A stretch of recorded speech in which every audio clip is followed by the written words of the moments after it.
Chapter 18 of Moon Bear. So this is what I pay you for, to play games? I glanced at Cam, but his eyes were firmly on the floor. The doctor had never visited the bear farm on weekends before. What was he doing here now? The doctor took another step towards me. The bears are not fed. The floors are not clean. What do you think you are doing? The cub is well, I said. I've been feeding the cub. The doctor whipped the back of his hand across my face. The bear cub isn't earning his keep at the moment. He spat on the floor, and neither are you. My cheek burned and my eyes stung with angry tears. I was angry at Cam, too. I shouldn't have been playing around with him. He has nothing to lose, and I had everything. My family needed me. Ma needed the money I earned. I'm sorry, I said. I wiped the end of the gob and started to pack the ultrasound away. Leave it out, he snapped. General Chang is coming shortly. Make sure you stay. I will need you to help me milk one of the bears, as Asnog is not here today. He turned and left the room, leaving Cam and me in deep silence. So it was General Chang who had ordered the doctor to come in and milk a bear on a Saturday. It was just bad luck, bad timing. It had to have been now. My heart was still thumping in my chest, and my legs felt weak and shaky. My cheeks ached from the sting of his hand. Cam stared, wide-eyed, after the doctor. I'm so sorry, he said. I turned my back to him and turned on the faucets to wash the milk bottles. Just go, I said. Damn, really?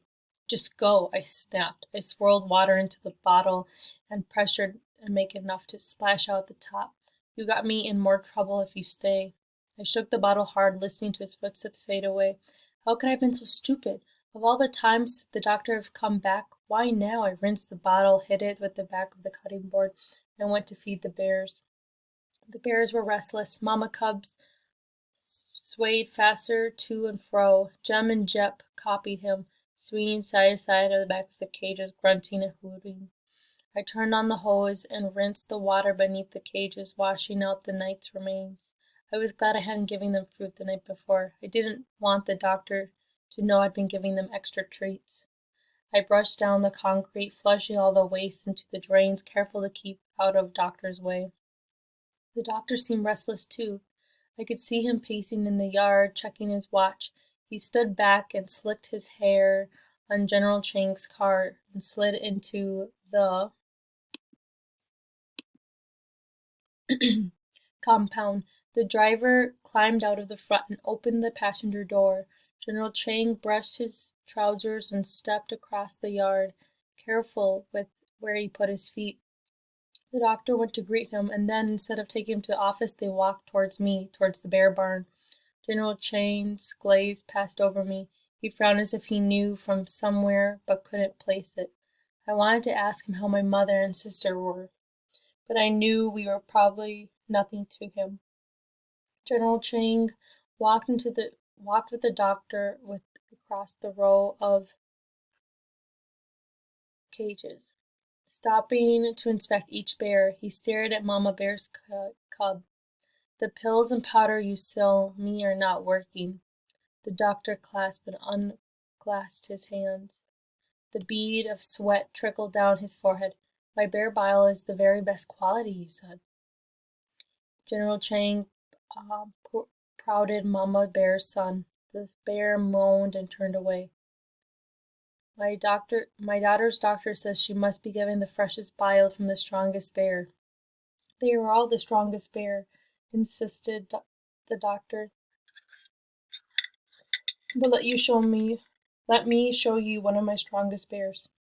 General Chang followed the doctor along the row of cages, the leather soles of the general's shoes strapped on the concrete and in silence. When they reached Bitter's cage, Bitter lashed out and crawled at the air.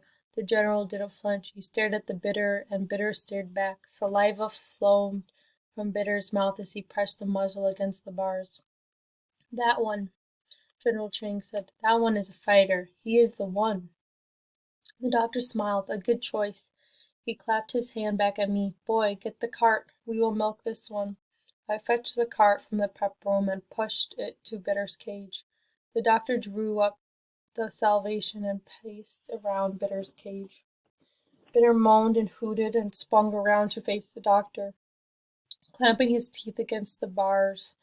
His whole body was shaking in fury. He lashed out at the injections of the long pole, but the doctor was fast and practiced. He lunged an injection at Bitter's hind legs, and Bitter snared at the needle as the needle hit home. "There," said the doctor, smiling. "You see, he's one of the strongest bears." General Chang nodded as he watched as Bitter dropped his head. His legs became shaky, and he finally slumped in the cage. The doctor proved him with the stick. "You cannot be too careful," he said. But Bitter didn't move. His breath came out in a short snort through the folds of the muzzle. We could tell he was deeply sedated. He had gone into deeper sleep this time, and I wondered if the doctor had given him a bigger dose. The doctor opened the cage door, and I helped to drag Bitter out and slum him onto the cart. Usually Asnog would do this, and I realized just how strong he must be. The doctor and I hauled Bitter out of his head in a pause and wheeled him to the front room. General Chang pulled on the chair and brushed the creases from his trousers. He took the gold-rimmed glasses from his case of the pocket of his shirt and put them on, and perched with his hands upon his knees. He intended to watch the doctor milk the bear. The doctor dabbled the sweat from his face and tried to brush the black bear's hairs from his white t-shirts. "A strong bear," he said, patting Bitter's belly. General Chang stared, unmoved. I watched the doctor run the probe across Bitter's belly and saw the dark circle of the gallbladder come onto the screen. He tried to puncture Bitter's belly several times before he found it. I noticed his hands were shaking, and he kept glancing at General Chang. "Ah," he said at last. He fitted the needle to the pump, and I watched the black sludge of the bile track slowly along the tube into the flask. I hated watching this. Instead, I fixed my eyes on Bitter, on his massive bulk filling up the cart. His full pads were the thickness of leather. Redness covered his elbows. His fur was matted and stuck onto the skin with a thin layer of yellow pus. His open mouth revealed his broken teeth. I wondered if General Chang saw this. Did he see Bitter as a strong bear or as a broken warrior that he was? I helped the doctor haul Bitter back into the cage and slide the bolt, locking him in. Bitter's great body was slumped against the bars. He was done for today. The doctor lifted the flask of fresh bile up in the air. "Freshest bile, this will make your daughter better." He ran his hands through his hair and smiled, but I noticed he couldn't stop his leg from jiggling in spot. General Chang seemed satisfied. He pulled the wallet from his pocket and pulled a roll of bills from the table. "I was looking for my money back, but if this does not work, I will be looking for my money back if this does not work," he said. But the doctor smiled and bowed. "It is the best bile in all of Laos," he said. "I have many customers who have returned again and again." General Chang snorted. "Maybe if it was good for them, they wouldn't need to return." The doctor smiled and bowed again, but did not say anything. I noticed the muscles in his mouth clenching tight against his jaw. Maybe he didn't trust himself to speak. General Chang took the flask and swirled the green sludge around inside. "I hope for your sake that this will work. I wouldn't want you to be the one to tell your father that you were no better at bear farming than you are at being a doctor." I watched General Chang walk out into the bright sunlight of the yard. He had no claws or teeth. I doubted he could run a fight or survive within the jungle, yet the doctor had feared him. In his suit and tie, General Chang was the pinstripe tiger of the city. I hoped the doctor would leave too, but he seemed in no mood to go.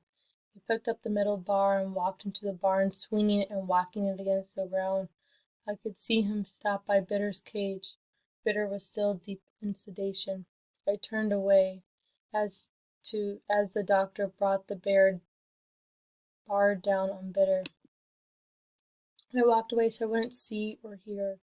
The doctor finally emerged from the bear farm. His face was red. Sweat poured down from his teeth, fangs bulging at his temples. He slammed the metal bar on the ground and turned to me. Clean up the mess in there. He swung his leg over his motorbike and roared out into the office road and was gone. I stepped into the bare barn and my heart thumped inside my chest. I hoped the doctor hadn't taken his anger out on Sudogi. I found Bitter growling in his cage. One eye was open, the other eye was closed, and puffed with his face, taking the doctor's blows. He struggled to lift his head. Drips of blood collected underneath his cage. I fetched the hose and let the cold water run across his swollen eye and muzzle. I nudged the hose into his mouth, hoping the water would smooth the bruises. Bitter poked out his tongue to lick the water droplets from his nose. Bitter had fighting spirit in him, but for how long? How much more could this bear take? Cam and his family were eating at the evening table when I walked into the kitchen. I had eaten with them every night since my accident. They welcomed me in and treated me like I was their own. Cam's mother watched me wash my hands and take a seat. She passed me a bowl of rice and a meat salad. I could feel her eyes burning into me. Had she seen me carry the crate across the road? Did she know I'd brought the bear cub and it was in my room right now with the milk bottle and powdered milk? Cam had stopped eating. He was staring down at his food. His mother leaned across to me. Tam, how is the doctor today? Fine, I said. She glanced at Cam. Cam says that you almost lost your job today. My mouth went dry. Was she about to ask me to leave, too? I noticed Cam's eyes fluttered in my direction. The doctor was very kind, he said. He said he'll let me keep my job. Cam's mother looked at her husband. Tam, if you find yourself without a job, then you cannot work here at the garage. Mr. Stone will find you enough work to pay for your keep. I looked at her. Thank you, I said. She sat back and folded her arms across her knees. She looked at Cam's brother. Remy tells us that General Chang visited the bear farm today. Her tone was casual, but I could hear the question, isn't it? I reckon I'd recognize his car anywhere, said Remy. He's the only one with that type of car, a German import. Difficult to get spares, said Mr. Stone, especially the way he drives it.